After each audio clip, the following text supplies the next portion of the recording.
pété.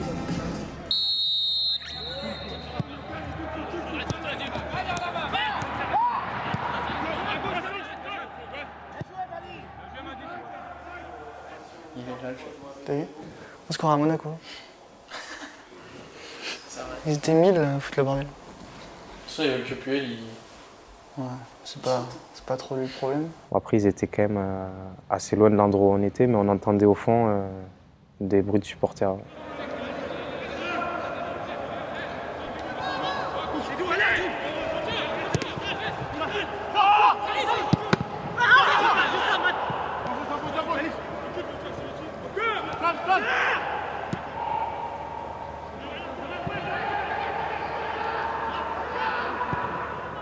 Wow, heureusement qu'il est mauvais, putain.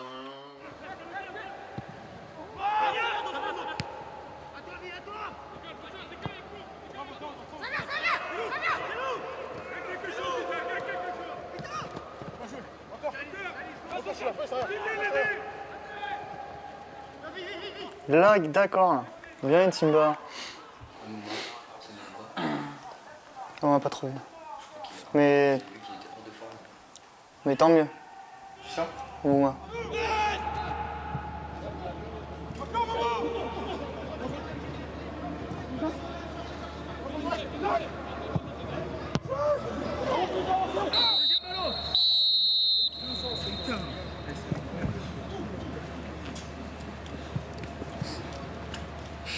On reste un peu sur nos fins, on fait du beau jeu. Et il manque la dernière passe. Et en deuxième, je pense que Gatien va faire un bon petit coaching pour les remotiver et ça va le faire.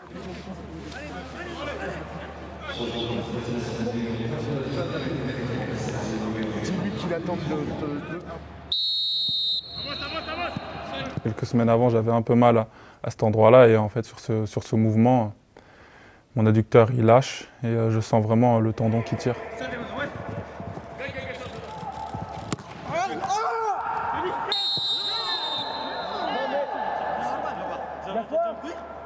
Mais monsieur l'arbitre,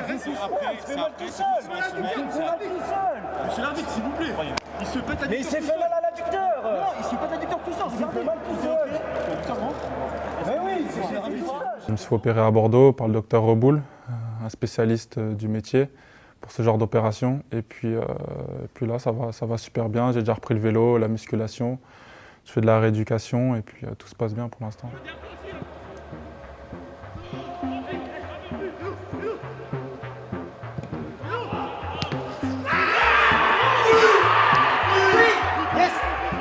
Bon Momo, bien joué ça. Voilà. C'est qui sent ça?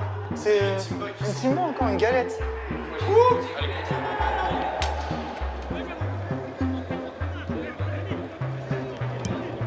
Super Momo. Yes.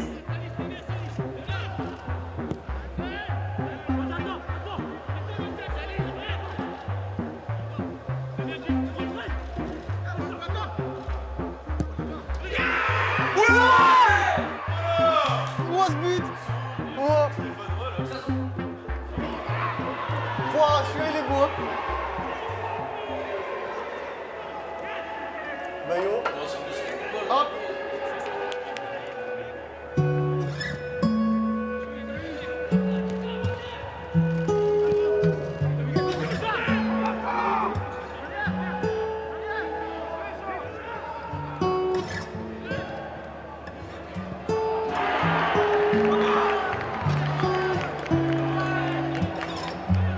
C'est rageant puisqu'on avait fait plutôt un match correct, un match complet dans l'ensemble.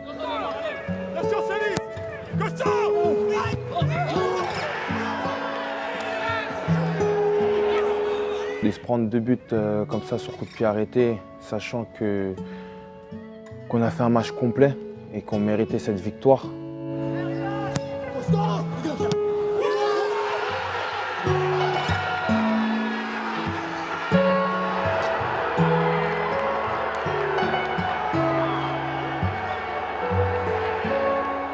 Pour moi, on ne méritait même pas le match nul, on méritait la victoire. Ça a été très frustrant pour nous, quoi. 92-95. C'est pas normal. On perd 3-2 et on perd Utunji. Ouais, le boulot. Certains n'ont aucune exigence, et quand on n'a pas d'exigence envers le football, le jeu, on est puni irrémédiablement. C'est ce qui s'est passé. Ça, plus ça a fini comme ça.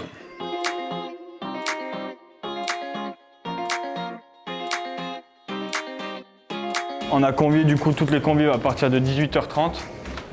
Donc il va y avoir contrôle du pass sanitaire ici.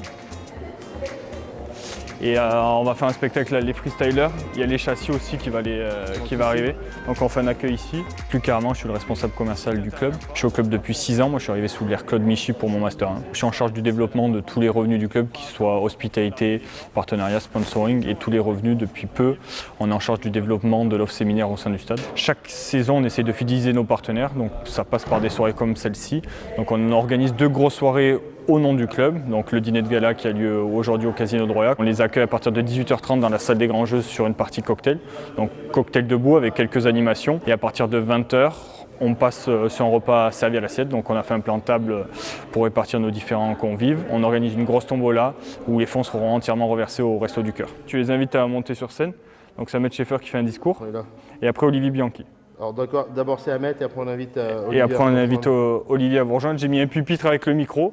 Alors on dit qu'ils sont à 20h, Ahmed il passe à 20h15. À 20h05 je pense. 20h05. Là j'ai fait 2. Regarde, ça a pris 10 secondes. La personne le réactive une deuxième fois. Et après ça fait le cumul et on fait un live score.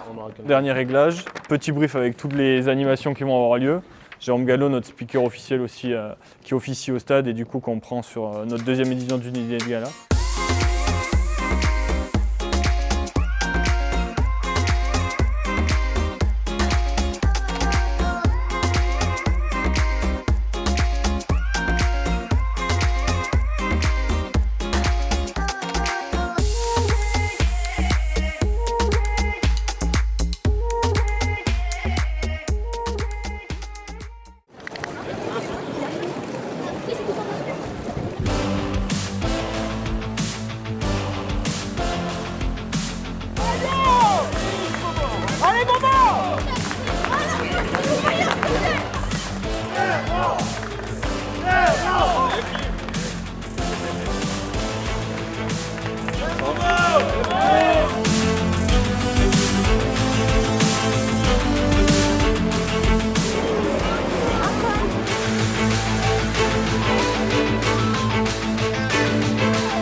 La continuité des choses, c'est qu'on joue bien, on se procure des occasions.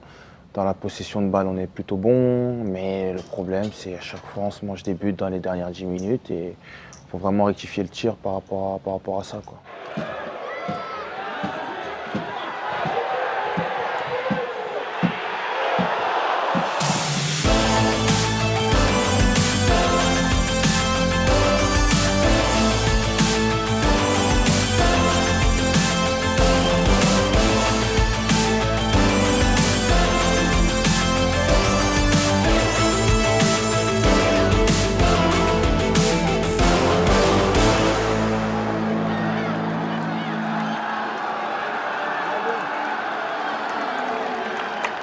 En 2 matchs, on a eu à peu près les 2 mêmes scénarios, où on perd le match en fin de match. Et franchement, c'est frustrant parce qu'on voit sur les 2 matchs qu'on aurait pu prendre 6 points, au final on en prend 0.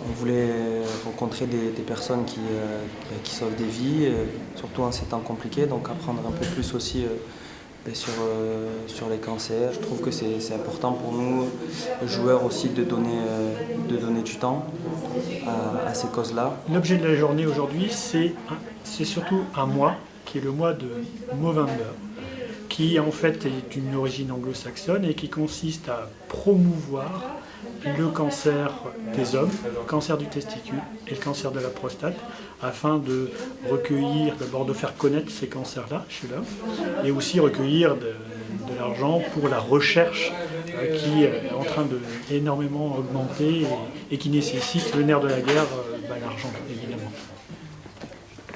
Vous voulez que je fasse? Voilà. Vas-y, chef. Du coup, elle est bien? Voilà. Alors, faites voir. C'est pas mal. Tu es bon. Ah oui, là, le jaune, il est... Hein, Appuie Vitolo.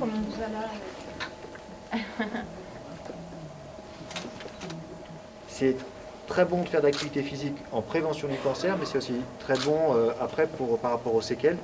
Et donc voilà, avoir des ambassadeurs comme vous pour notamment appuyer cet aspect-là, c'est très bien. Monsieur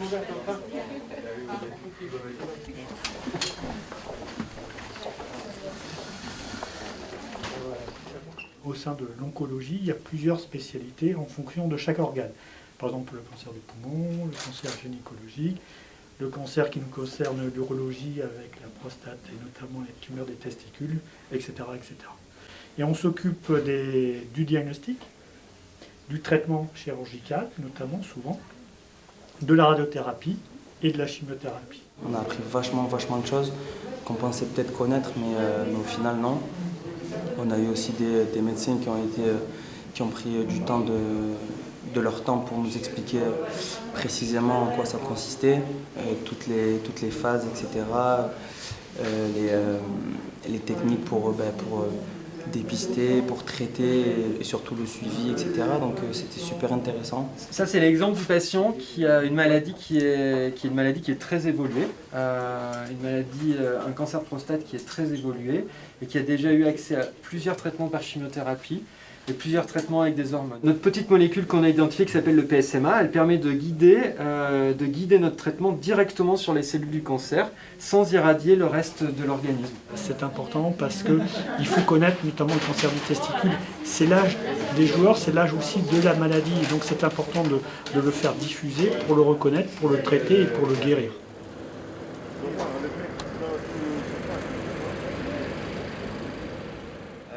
On va regarder un documentaire sur l'histoire de France. En fait, c'est le récap des Marseillais de la semaine.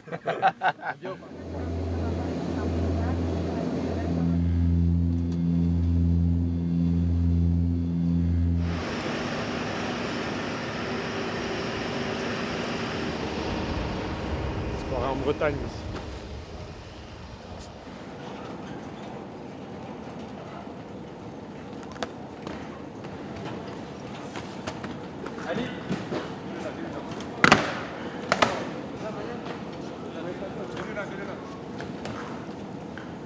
Yogatien.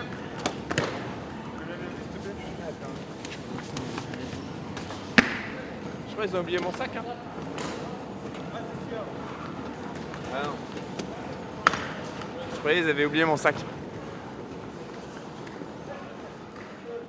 On est à Reims pour mon retour dans le groupe. Je pense qu'après le match, quand ça sera passé, je réaliserai un peu plus le chemin parcouru, mais forcément très très heureux de rejoindre les copains, de rejoindre le groupe, de retrouver l'équipe professionnelle après ces longs mois d'absence.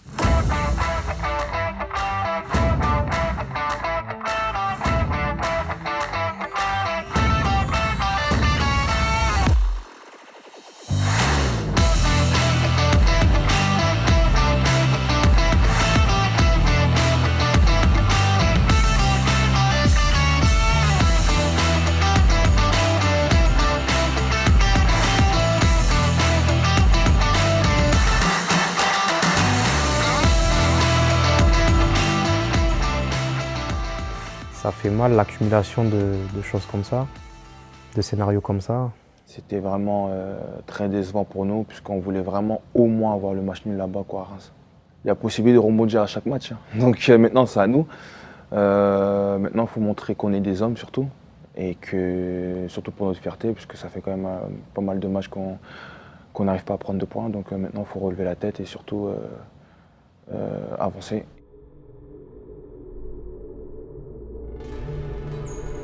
Yvan Ducard, responsable des relations avec les supporters. Alors, la pyrotechnie encadrée, c'est un concept qui a été mis en place par la Ligue il y a quelques années. Ça permet au groupe de supporters de pouvoir craquer des engins pyrotechniques, donc tout ce qui est fumigène ou torche à main dans les stades. C'est interdit par la Ligue depuis toujours. La Ligue a proposé à quelques clubs de tenter l'expérience. J'ai discuté avec le référent supporterisme à la Ligue et il nous a glissé l'idée et il nous a expliqué que c'était un dossier qui était assez lourd à mettre en place et qu'il fallait vraiment que les ultras soient au cœur du projet. On leur a amené, ils ont réfléchi de leur côté. Ensuite, on les a rencontrés avec des artificiers professionnels. Nous, on peut concentrer, parce qu'on a l'expérience de la formation et on a l'expérience de ce type d'encadrement. Donc on peut concentrer les consignes, vous transmettre déjà des éléments écrits, d'accord ? Consignes écrites. Si vous pouvez en prendre connaissance avant, bah c'est encore mieux. Mais même les torches, ils peuvent en avoir. Mais il faudrait vraiment être au bord là. Voilà. Genre, là, le premier rang est ici. Non, t'es même sur le. Ou sur le banc, enfin, mais tu pars d'ici et le mec à la torche, il est ici par exemple. Bah, je sais pas, il peut très bien être là, mais il tient la torche ici. Voilà. Oui. On va vous montrer déjà dans un premier temps ces fameuses fontaines pyro-froides. D'accord ? Et là, ils sont en argent. En or, c'est moins violent en termes de lumière. Tout aussi beau, mais un petit peu moins violent. Mais sur les stades, quand on veut faire beaucoup de lumière, surtout quand on est potentiellement éclairé encore, on utilise l'argent. C'est ce qui se voit le mieux de jour. En fait. Okay, parce que l'or, il est trop tôt. Oui, bah oui. Okay. Et après, je vous montrerai encore 2-3 éléments. On peut juste commencer par là. C'est bon, il est allumé. C'est prêt. Le but, ça sera de... Voilà. Donc, il sera tenu comme ça, d'accord, avec un mât de cette nature. C'est déclenché à distance, mais vous pourrez le déclencher. Je vous invite à aller mettre la main dedans.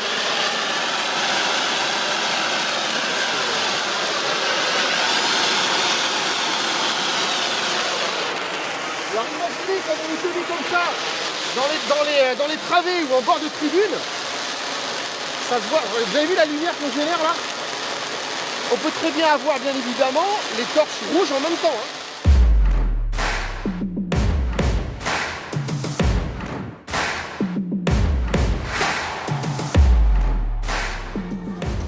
Ça va, Gigi ?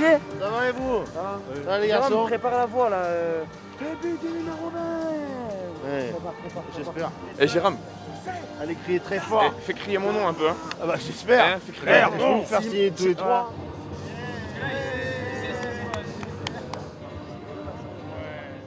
On va juste se mettre par là-bas, il y a les artificiers qui vont du coup vous donner les consignes. Ouais. On va se mettre par là, je vais juste chercher les gars et on va y aller. Hein. C'est un projet d'animation pyrotechnique encadré. Donc le concept est assez simple, c'est le ministère des Sports qui donne un cadre au sein d'une instance qui s'appelle l'Instance nationale du supporterisme. Et on a monté au sein d'un petit groupe dans cette instance ce projet d'animation pyrotechnique encadré qui permet à un club comme le Clermont Foot ici de monter un dossier en accord avec ses autorités locales, avec évidemment ses groupes de supporters et le club. Un dossier qui est assez conséquent, mais qui permet de faire une animation solide, encadrée. On les aiguilles sur le cadre qui est à suivre, nos règlements et qui sont issus de la loi principalement. Avec l'effervescence que vous allez avoir, j'imagine, ne faites pas de gestes brusques à dire on fait des grands coucous avec la torche. Vous tendrez le bras tendu comme ça et vous maintiendrez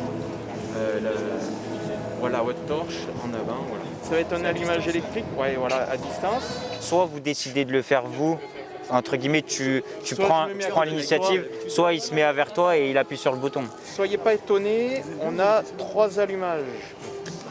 On va les faire simultanés, mais il y aura peut-être une différence de 2-3 secondes entre les 3 allumages. Surtout amusez-vous, même si voilà, c'est nouveau pour vous.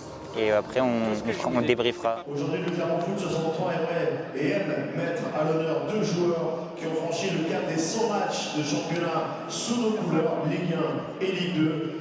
Buren Gatien et Vital Silva. Applaudissements, mesdames et messieurs. Voilà pour la photo, plus de 100, toutes compétitions confondues, Ligue 2, Ligue 1, Coupe de France, Coupe de la Ligue. C'est ça pour la cloche. Le 27 Charleville, de l'excellence.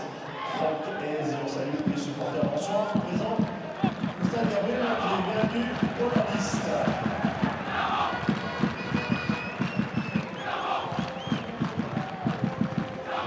Tous ici à 50 on a dit. Ouais, c'est dans 3 minutes quoi. Dans 3 minutes tous ici avec lunettes bien et gants. Le deuxième, il faudra qu'il se mette à 4 mètres par rapport au premier. Le troisième donc à 4 mètres du deuxième et ainsi de suite. On en a combien là 1, 2, 3, 4, 5, 6. Les gars, il y aura des gauches et des droites, il n'y aura pas. Ouais, c'est pas grave. Mettez-vous dans l'ordre de placement. 1, 2, 3, 4, 5, 6, mettez-vous, voilà. Et le 2 toi 2, moi oui, pardon. 3, excusez-moi. 3, tu te mets bien à 4 mètres 5. de ton collègue. Yes. Si c'est rouge, je vous appelle, c'est ça. Et on s'affole pas. Numéro 3.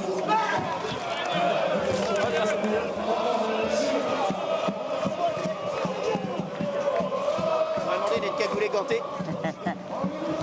Au niveau des allumages, ça va tout se faire sur la bande qui est là? Ouais, tout devant là, sur la partie ensablée là. Tout le monde est conscient que la pyrotechnie fait partie de la culture des supporters, mais en gardant à l'esprit que c'est interdit, on est obligé de trouver un terrain d'entente, un compromis, et voilà, ça c'est un premier pas et une première expérimentation vers un compromis. C'est la 3e expérimentation de la saison. Il y a eu Toulouse, il y a eu Reims, et ce soir le Clermont Foot. Le club a fait un super boulot, a monté un gros dossier qui est évidemment conséquent, et on espère que ça va bien se passer, mais il n'y a pas de raison.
Je pense que même si j'en avais rêvé, je pense que j'aurais pas imaginé ça. À vrai dire, j'ai un peu un blackout, je vous avoue, je me rappelle pas trop comment le ballon arrive.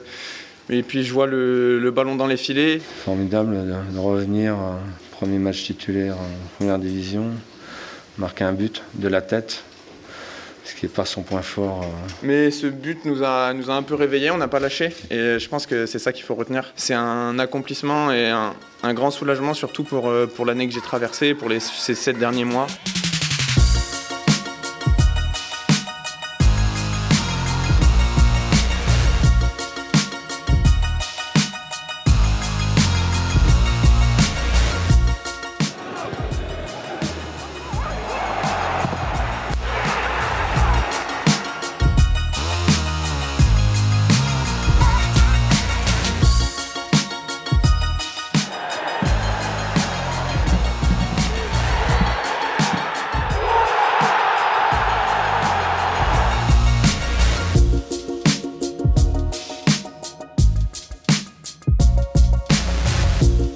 C'est un match compliqué, on n'a pas perdu. Ces matchs-là, ils auraient perdu il y a quelques semaines, donc ça fait du bien de prendre des points. Ça a failli péter, mon gars. Maintenant, on a réussi à revenir. Il faut faire une série maintenant. La roue, ça va tourner, ça commence à tourner déjà. Oui, c'est important qu'on en finisse avec cette série négative, donc c'est fait. Ce que je retiens, c'est quand même notre performance. Il y a ce point, l'état d'esprit, on a toujours eu l'état d'esprit. Il nous a manqué certaines choses parce qu'on a fait de grosses erreurs dans les arrêts de jeu sur les 3 derniers matchs.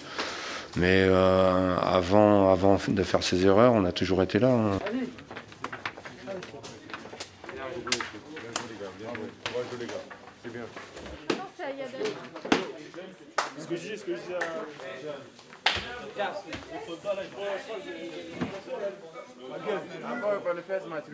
La Ligue 1, les points ils sont très précieux pour tout le monde. Donc un point, ça peut nous faire monter de plusieurs places. Et 3 points, une victoire encore plus. Donc non, on n'est pas lâché. On reste dans le coup et malgré les résultats, moi, c'est pas une situation alarmante parce qu'au vu du contenu, comme je pense tous les spectateurs, tous les supporters, même les amoureux du football qui regardent la Ligue 1, on démontre quand même de belles choses en Ligue 1. Et je pense que pour moi, pour ma part et même pour le groupe, pour le staff, c'est grâce au jeu qu'on va réussir à prendre des points. Il ne faut pas lâcher et continuer dans notre philosophie de jeu. Il n'y a pas le feu, mais il faut quand même faire attention. Et nous, en tout cas les joueurs, ça nous tient à cœur de vraiment avoir les résultats qu'on pense mériter.